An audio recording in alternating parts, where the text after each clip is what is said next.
మిత్రులారా నమస్తే, నేను మీ ప్రసాదమూర్తి. ఎట్టకేలకు రాహుల్ గాంధీ బాంబు పేల్చేసాడండి.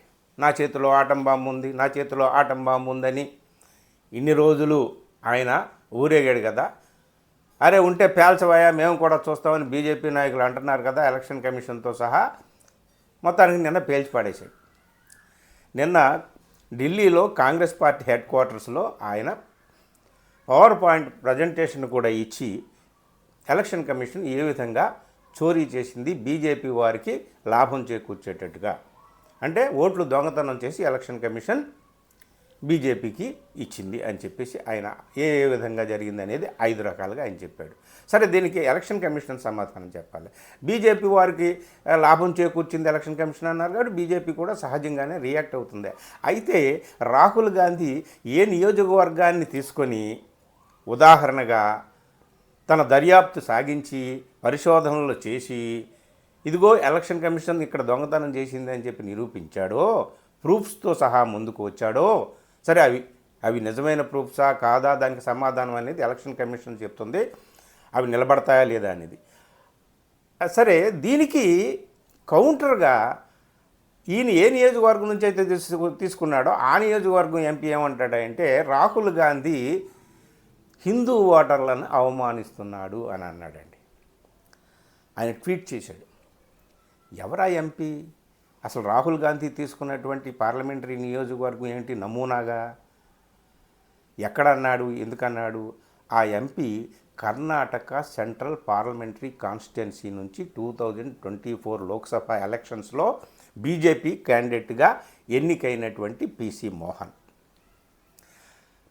ట్వీట్ చేశాడు రాహుల్ గాంధీ నిన్న ఈ ప్రజెంటేషన్ అంతా చేసిన తర్వాత. ఎందుకంటే ఆయన మీదే ఈ ఎలగేషన్ అంతా.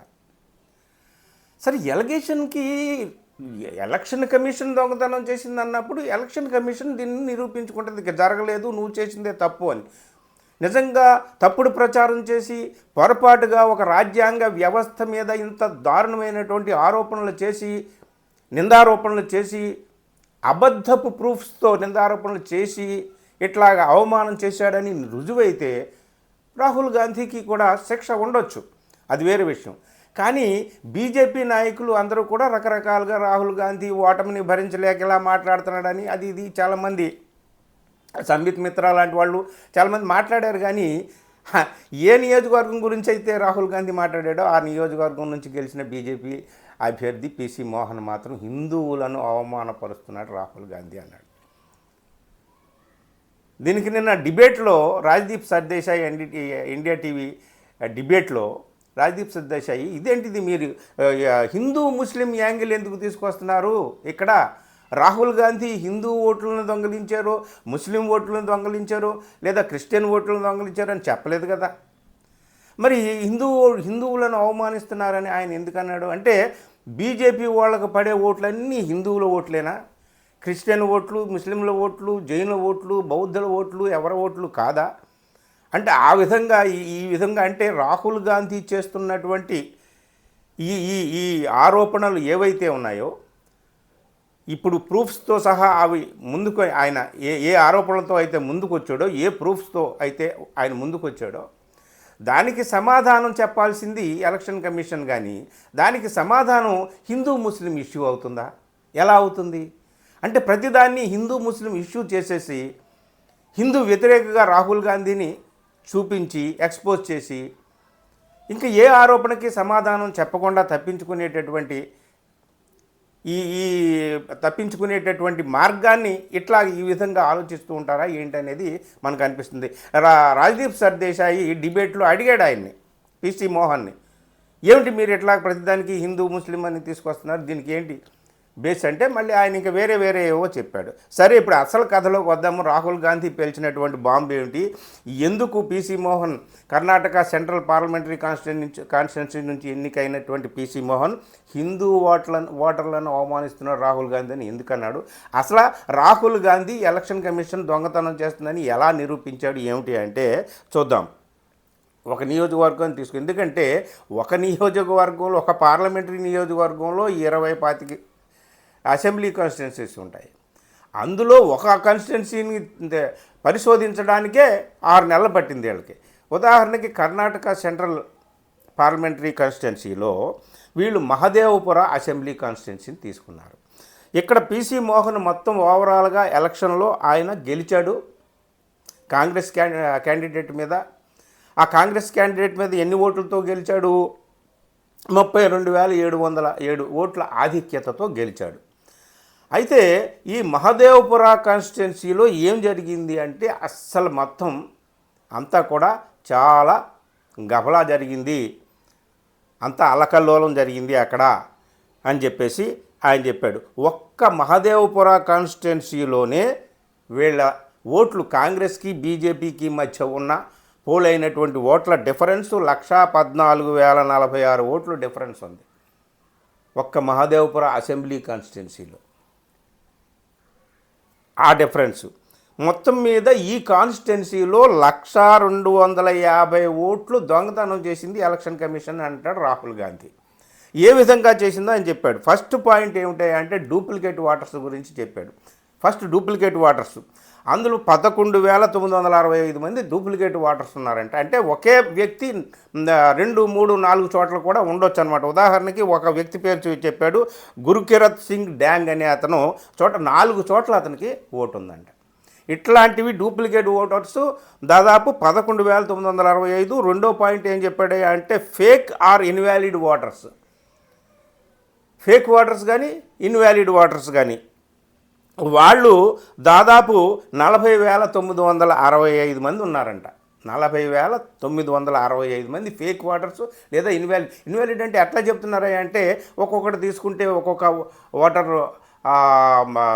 జాబితా తీసుకుంటే హౌస్ నెంబర్ 0000, హౌస్ నెంబర్ ఏముండదు 0, ఫాదర్ నేమ్ ILFDHGOA అని ఇట్లాగా చాలా చోట్ల నో క్లారిటీ అనమాట. హౌస్ నెంబర్ ఉండదు, ఫాదర్ నెంబర్ ఉండదు, నేమ్స్ సరిగ్గా ఉండవు. ఇదంతా ఇట్లాంటివి 40,965 ఉన్నాయని చెప్పేసి. అలాగే ఇంకొకటి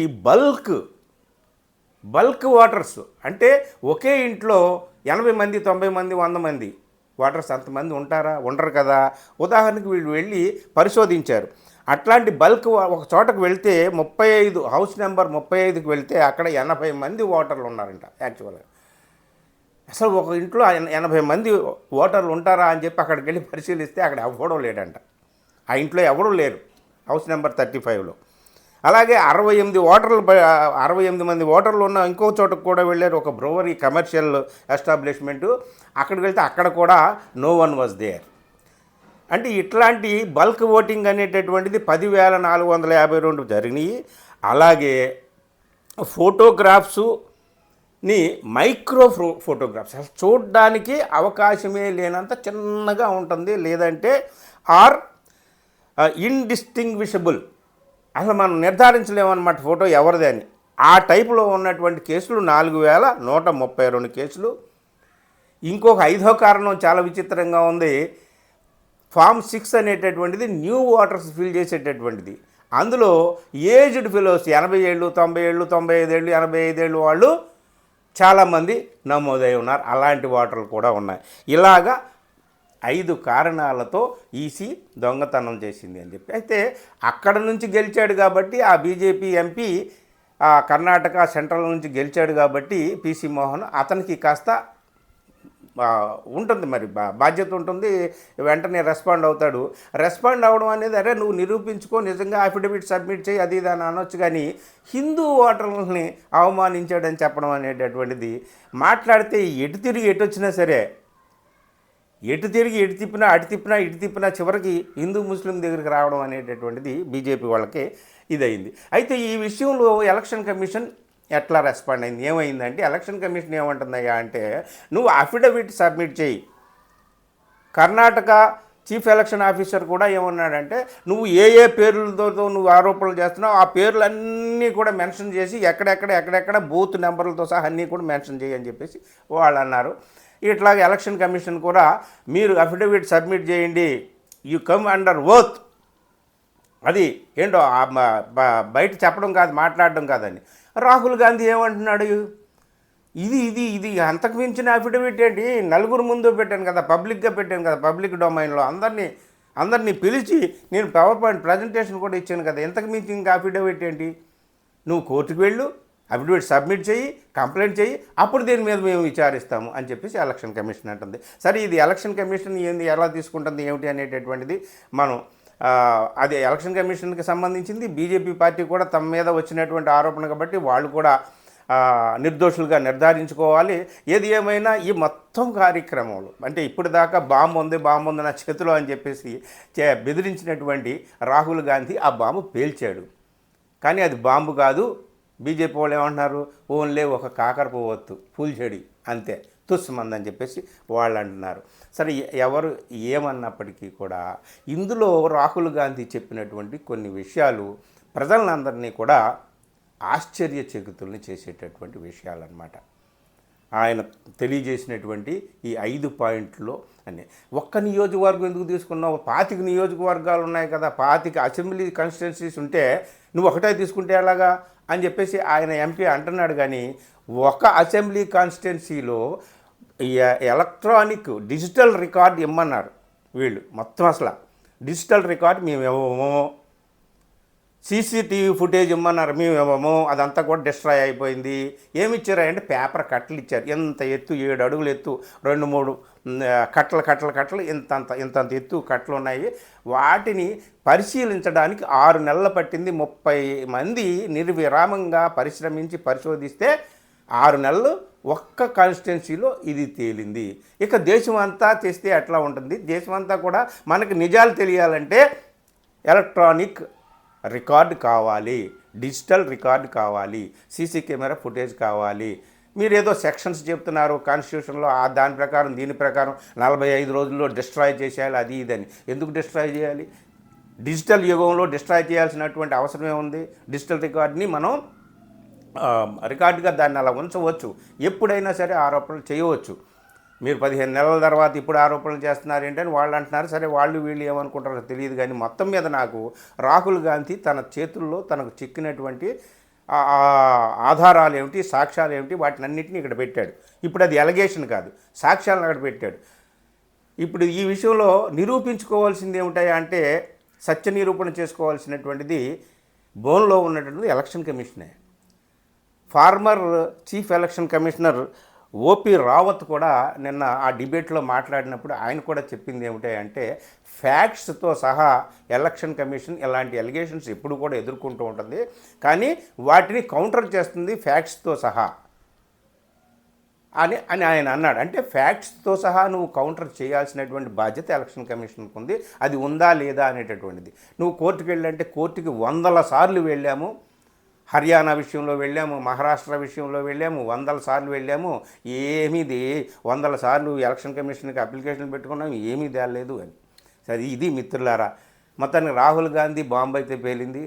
అది కాకరపువ్వొత్తా, నిజమైనటువంటి బాంబా, దాని ప్రకంపనలు ఎలా ఉంటాయి, ఎలక్షన్ కమిషన్ యొక్క సత్య నిర్ధారణ ఏదైతే అంటే నిర్దోషిత్వం, అంటే పాలతో కడిగినటువంటి కమిషన్ ఇది అని తమను తాము నిర్ధారించుకోవడానికి, నిరూపించుకోవడానికి ఎలక్షన్ కమిషన్ ఏం చేస్తుంది ఏమిటి అనేటటువంటిది మనం ముందు చూడాలి. మొత్తం మీద ఈ యాంగిల్లో హిందూ ముస్లిం యాంగిల్ని తీసుకురావడం అనేటటువంటిది బీజేపీ వారు, అది మాత్రం కొంచెం హాస్యాస్పదంగా ఉంది. ఇది మిత్రులారా, థ్యాంక్ యూ.